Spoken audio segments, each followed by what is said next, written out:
BEd first இயர்ல தற்கால இந்திய சமுதாயமும் மற்றும் கல்வியும் அந்த சப்ஜெக்ட் தான் பார்த்துட்டு இருக்கோம். அந்த சப்ஜெக்ட்ல நம்ம தேர்ட் யூனிட் பார்த்துட்டு இருக்கோம். அந்த தேர்ட் யூனிட்ல கடைசியா ஒரே ஒரு கேள்வி மட்டும் இருக்குங்க, அதை தான் பார்த்துட்டு இருக்கோம். அது என்ன கேள்வினா, அரசு கொள்கைகளுக்கான இந்திய அரசியல் சாசன வழிகாட்டு நெறிகளும் கல்வியும், இந்த கேள்வி தான் பார்த்துட்டு இருக்கோம். இதுல ரெண்டு கேள்வி விதமா இருக்குங்க, ரெண்டு கேள்வி சொன்னேன்.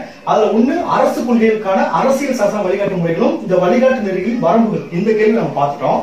சோ நம்ம இன்னைக்கு பார்க்க போறது என்னன்னு கேட்டீங்கன்னா, இந்த கல்வி தொடர்பான பல்வேறு அரசியல் சாசன சட்டப்பிரிவுகள், கல்வி தொடர்பான பல்வேறு அரசியல் சாசன சட்டப்பிரிவுகள், இந்த கேள்வி தான் பார்க்க போறோம். இதுல பாத்தீங்கன்னா நீங்க இது கேள்வி பாருங்க, அரசு கொள்கைகளுக்கான இந்திய அரசியல் சாசன வழிகாட்டு நெறிமுறைகளும் கல்வியும், இந்த கல்வியும்ன்ற வார்த்தை அதுல வந்திருக்கு. சோ நம்ம இந்த பாயிண்ட், இந்த கேள்வி இதை நம்ம எழுதித்தான் கண்டிப்பா, சரிங்களா? ரெண்டாவது அது போக இது முக்கியமானது, நம்மளுக்கு தெரிஞ்சுக்க வேண்டிய ஒரு விஷயம் என்னன்னா, கல்வி தொடர்பான பல்வேறு அரசியல் சாசன சட்டப்பிரிவுகள், அது கீழே சட்டப்பிரிவு என்ன கேட்டீங்கன்னா, சிறுபான்மையினரது கல்வி உரிமைகளை பாதுகாக்கும் சட்டப்பிரிவுகள், இதைத்தான் நம்ம பார்க்க போறோம். சோ நீ பாருங்க, கல்வி தொடர்பான பல்வேறு அரசியல் சாசன சட்டப்பிரிவுகள், கல்வி தொடர்பான பல்வேறு அரசியல் சாசன சட்டப்பிரிவுகள், அதை பத்தி நம்ம எழுத போறோம். இந்த இதுல உங்களுக்கு ரெண்டு சட்டப்பிரிவு தான் இருக்கு. அது என்னன்னா 45வது பிரிவு, 46வது பிரிவு, இந்த ரெண்டு பிரிவு தான் இந்த அரசு சாசனம் இருக்கு. சரி, ஃபர்ஸ்ட் இந்த ரெண்டு பிரிவு என்னன்னு பார்த்தோமா? இப்ப 45வது பிரிவு அப்படின்னா நம்ம ஏற்கனவே படிச்சதுதான் அந்த இலவச கட்டாய கல்வி திட்டம். அந்த 6 வயது முதல் 14 வயது இருக்கிற குழந்தைகள் அனைவரும் கட்டாய கல்வி இருக்குல்ல, அந்த கட்டாய கல்வி திட்டம் தான் அந்த 45வது பிரிவு சொல்லுது. சோ அந்த 45வது பிரிவு என்ன சொல்றாங்க கேட்டீங்கன்னா, எப்படி எழுதுன்னு கேட்டீங்கன்னா, அதாவது இந்திய அரசியல் சாசனம் நடைமுறைக்கு 10 ஆண்டுகளுக்குள், பாருங்க, இந்திய அரசியல் சாசனம் நடைமுறைக்கு அந்த 10 ஆண்டுகளுக்குள் 6 முதல் 14 வயது வரை உள்ள அனைத்து குழந்தைகளுக்கும் இலவச கட்டாய கல்வியை வழங்கிட வேண்டியது அரசின் கடமையாகும். இலவச கட்டாய கல்வியை வழங்கிட வேண்டியது அரசின் கடமையாகும். இது வரைக்கும் நம்ம மறுபடியும் சொல்லிடுறேன். அதாவது என்னன்னா, இந்திய அரசியல் சாசனம், அதாவது இந்திய அரசியல் சாசனம் நடைமுறைக்கு 10 ஆண்டுகளுக்குள் 6 முதல் 14 வயது வரை உள்ள அனைத்து குழந்தைகளுக்கும் இலவச கட்டாய கல்வியை வழங்கிட வேண்டியது அரசின் உரிமை, அரசின் கடமையாகும் அப்படி சொல்றாங்க. அதுக்கு என்ன சொல்றா, ஏற்கனவே சொல்றதா என்ன சொல்லிட்டுனா, இதில் இடம்பெறும், அதாவது இந்த 45வது பிரிவு, இதில் இடம்பெறும் அரசு என்ற வார்த்தை, அரசின் உரிமைகள் சொன்ன அரசுன்ற வார்த்தை ஏற்கனவே 12வது பிரிவு சொல்லியிருப்போம். அரசுன்ற வார்த்தை மாநில அரசையும் குறிக்கும், மத்திய அரசையும் குறிக்கும் அப்படி என்ன சொல்லிருக்காங்க. இதுல என்ன சொல்றாங்க, மாநில அரசையும் மத்திய அரசையும் குறிக்கும், அது போக சில விஷயங்களை குறிக்கும் இதுல சொல்றாங்க. என்ன சொல்றாங்கன்னா, இதில் இடம்பெறும் அரசு என்ற அரசு என்ற சொல்லின் பொருள், பாருங்க, அரசு என்ற சொல்லின் பொருள் சட்டப்பிரிவு 12 வரையறுக்கப்பட்டுள்ளது. ஏற்கனவே சட்டப்பிரிவு 12 நம்ம பார்த்திருக்கோம் அரசு என்று சொல்ல. அது என்ன, இதன் அரசு என்ற பொருள் மத்திய அரசு, மாநில அரசு, அதுபோக பாராளுமன்றம், சட்டமன்றம், அதையும் சேர்த்து சொல்றாங்க. பாராளுமன்றம், சட்டமன்றம். இன்னொரு விஷயம் சொல்றாங்க, முக்கியமான விஷயம் சொல்றாங்கன்னா, இந்திய நிலப்பரப்பில், நம்ம இந்தியாவில இந்திய நிலப்பரப்பில் உள்ள இந்திய அரசின் கட்டுப்பாட்டுக்கு கீழ் இருப்பார். இந்திய நிலப்பரப்பில் உள்ள இந்திய அரசின் கட்டுப்பாட்டின் கீழ் இயங்கும், இந்திய அரசின் கட்டுப்பாட்டின் கீழ் இயங்கும் அனைத்து உள்ளூர் நிர்வாக அமைப்புகள், பாருங்க, உள்ளூர் நிர்வாக அமைப்புகள் ஆகியவற்றையும் உள்ளடக்கியதாகும். இது மத்திய மாநில அரசு தான் பண்ண சொன்னாங்க. அதோட சேர்த்து என்ன சொல்றாங்கன்னா, மத்திய மாநில அரசுகள், அப்புறம் பாராளுமன்றம், அப்புறம் சட்டமன்றம், அப்புறம் இந்திய மண்ணில் இந்திய அரசால் கட்டுப்படுத்தப்படும் உள்ளூர் அமைப்புகளும் இந்த கீழே பொருந்தும் சொல்றாங்க. சோ இதைத்தான் 45வது பிரிவு சொல்றாங்க. அப்ப 45வது பிரிவுல இலவச கட்டாய பற்றி சொல்றோம். அப்ப அந்த அரசுன்ற வார்த்தையை பத்தி நம்ம சொல்றோம். இந்த ரெண்டு தான் இருக்கு. இப்ப 45 முடிச்சு, அடுத்து 46 என்ன சொல்றாங்க சார்? இப்ப 46 நம்ம ஏற்கனவே அந்த 39 ஏற்க பார்த்திருப்போம். அந்த 36ல இருந்து 51 வரைக்கும் சொன்னாங்க. அதுலயே இந்த இதுல விஷயம் வந்திருக்கும். அதான் கொஞ்சம் எக்ஸ்ட்ரா பண்ணி சொல்றாங்க, சரிங்களா? அடுத்து 46ல என்ன சொல்லிருப்போம், இது முன்னாடி பார்த்தோம், ஈஸியா சொல்லிருப்பான். 46ல என்ன சொல்லிருக்கான், சமூகத்தில் நலிந்த பிரிவினர் கல்வி மற்றும் பொருளாதார முன்னேற்றம். இந்த 46ல சமூகத்தில் நலிந்த பிரிவினரும் இந்த நலிந்த பிரிவினர் கல்வி மற்றும் பொருளாதார முன்னேற்றம், அதை பத்தி தான் அதை சொல்றாங்க. என்ன சார் சொல்றாங்க அதை பத்தி பாத்தீங்கன்னா ஒரு 3 விஷயம் சொல்றாங்க. ஒண்ணு என்ன கேட்டீங்கன்னா, சமூகத்தில் நலிந்த பிரிவினர், குறிப்பாக அட்டவணை ஜாதியினர், பிற்படுத்தப்படும் அட்டவணை ஜாதியினர், பழங்குடியினர் ஆகியோரது கல்வி மற்றும் பொருளாதார நலன்களில் சிறப்பு கவனம் செலுத்தி, அரசு சிறப்பு கவனம் செலுத்தி அவர்கள் எல்லா விதத்திலும், அதாவது எல்லாவித சமூக அநீதிகளில் இருந்தும், பாருங்க, எல்லாவித சமூக அநீதிகளில் இருந்தும் சுரண்டலில் இருந்தும் பாதுகாக்க வேண்டும்.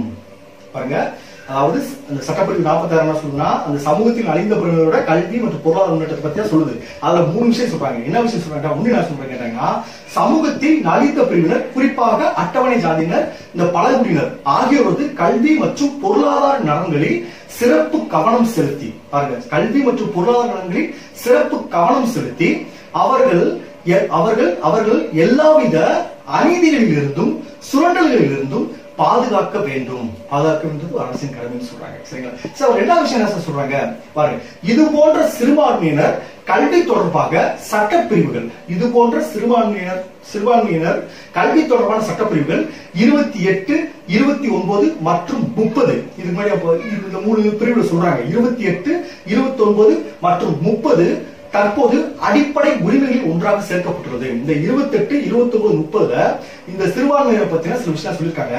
அதெல்லாம் என்ன சொல்லிருக்காங்கன்னு சொல்லிருக்காங்க மட்டும் தான் சொல்லிருக்காங்க. 28, 29 மட்டும். அப்ப அது நம்ம தெரிஞ்சுக்கலாம். 28, 29, 30 வந்து என்ன சொல்லிருக்காங்க?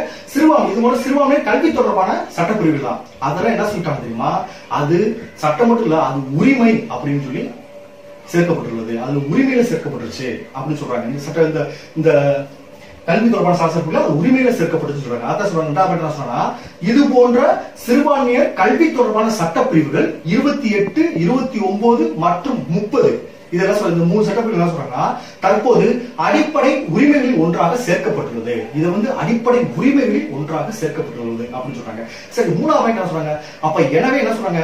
இதுல இருந்து அவங்க என்ன இருக்கு? எனவே இந்திய அரசியல் சாசன வழிகாட்டு நெறிகளின் கல்வி தொடர்பாக இடம்பெறும் சட்டப்பிரிவுகள், கல்வி சம்பந்தமா இடம்பெறும் சட்டப்பிரிவுகள் எல்லாமே அனைத்தும் முழு சட்ட அந்தஸ்து பெற்றுள்ளது.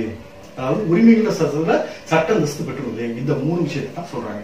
அப்ப 47 வந்து இந்த சிறுபான்மையினருடைய பொருளாதார மற்றும் கல்வி முன்னேற்றத்தை பத்தி தான் சொல்றாங்க. அது என்ன சொல்றாங்க? முதல்ல சமூகத்தின் அறிந்த பிரிவினர், குறிப்பாக அட்டவணை சாதியினர், இந்த பழங்குடியினர் ஆகியோரது கல்வி மற்றும் பொருளாதார நலன்களில் சிறப்பு கவனம் செலுத்தி அவர்களது எல்லாவித அநீதிகளில் இருந்தும் சுரண்டல்களில் இருந்தும் பாதுகாக்க வேண்டும் அப்படின்னு சொல்றாங்க.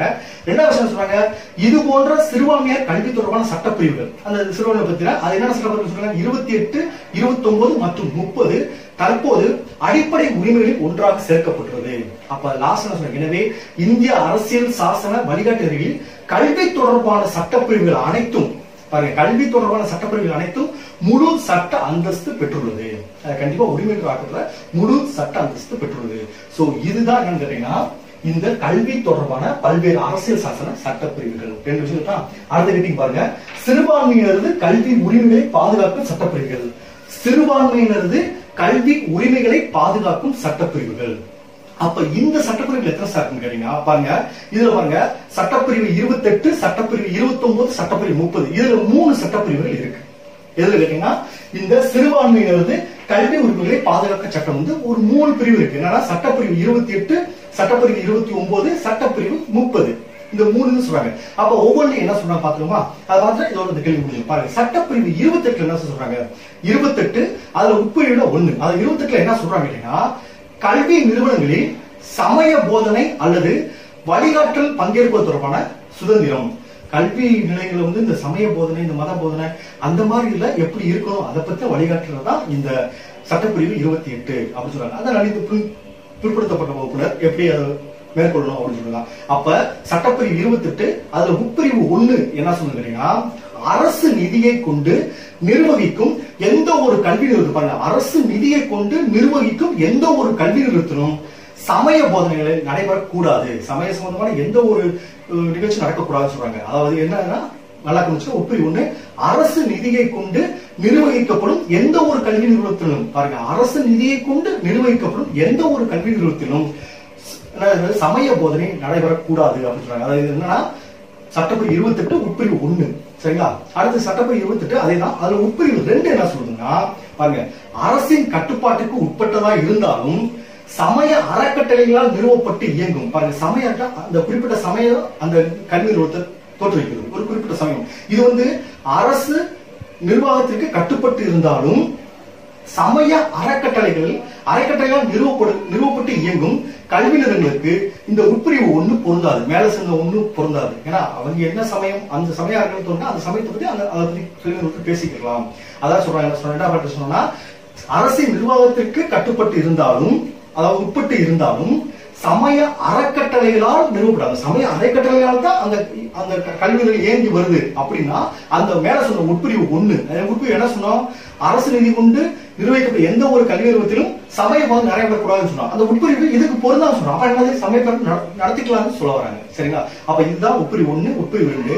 அடுத்து உட்பிரிவு 3 என்ன சொன்னா, அரசால் அங்கீகரிக்கப்பட்ட அல்லது அரசு உதவி பெறும் எந்த ஒரு கல்வி நிறுவனத்திலும் பயிலும் மாணவன் சமய போதனை வகுப்பில் பங்கேற்கவோ சமய வழிபாடு எதிலும் கலந்து கொள்ளவோ கல்வி நிறுவனத்தால் கட்டாயப்படுத்தக்கூடாது. பாருங்க, கல்வி நிறுவனத்தால் வற்புறுத்தக்கூடாது. அதாவது சொல்றாங்க, அரசு அங்கீகரிக்கப்பட்ட அல்லது அரசு உதவி வரும் எந்த ஒரு கல்வி நிலையங்களிலும் பயிலும் மாணவன் சமய போதனை வகுப்புகளில் பங்கேற்கவோ அல்லது சமய வழிபாடு எதிலும் கலந்து கொள்ளவோ கல்வி நிறுவனத்தால் வற்புறுத்தக்கூடாது.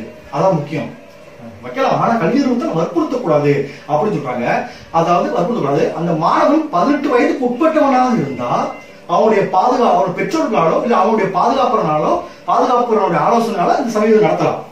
அதே இது 18 வயதுக்கு மேல அந்த மாணவன் இருந்தானா அவனுடைய சுய சம்மதம் இல்லாம இந்த சமய விஷயத்துல வந்து வற்புறுத்தக்கூடாது அப்படின்னு சொல்றாங்க. அதாவது என்ன சொல்றாங்கன்னா, அரசால் அங்கீகரிக்கப்பட்ட அரசு அல்லது அரசு உதவி கல்வி நிறுவனங்கள் வந்து எந்த ஒரு மாணவனையும் மத போதனைகளோ இல்ல மத போதனை வழிகாட்டிகளோ அவனை வற்புறுத்த கூடாது. சரியா? அவன் 18 வயதுக்கு உட்பட்டவனா இருந்தா அவனுடைய பெற்றோர்கள் இல்ல அவனுடைய பாதுகாப்புடைய ஆலோசனைகள் மூலமா அந்த சமய வழிகாட்டி எது பண்ணலாம்.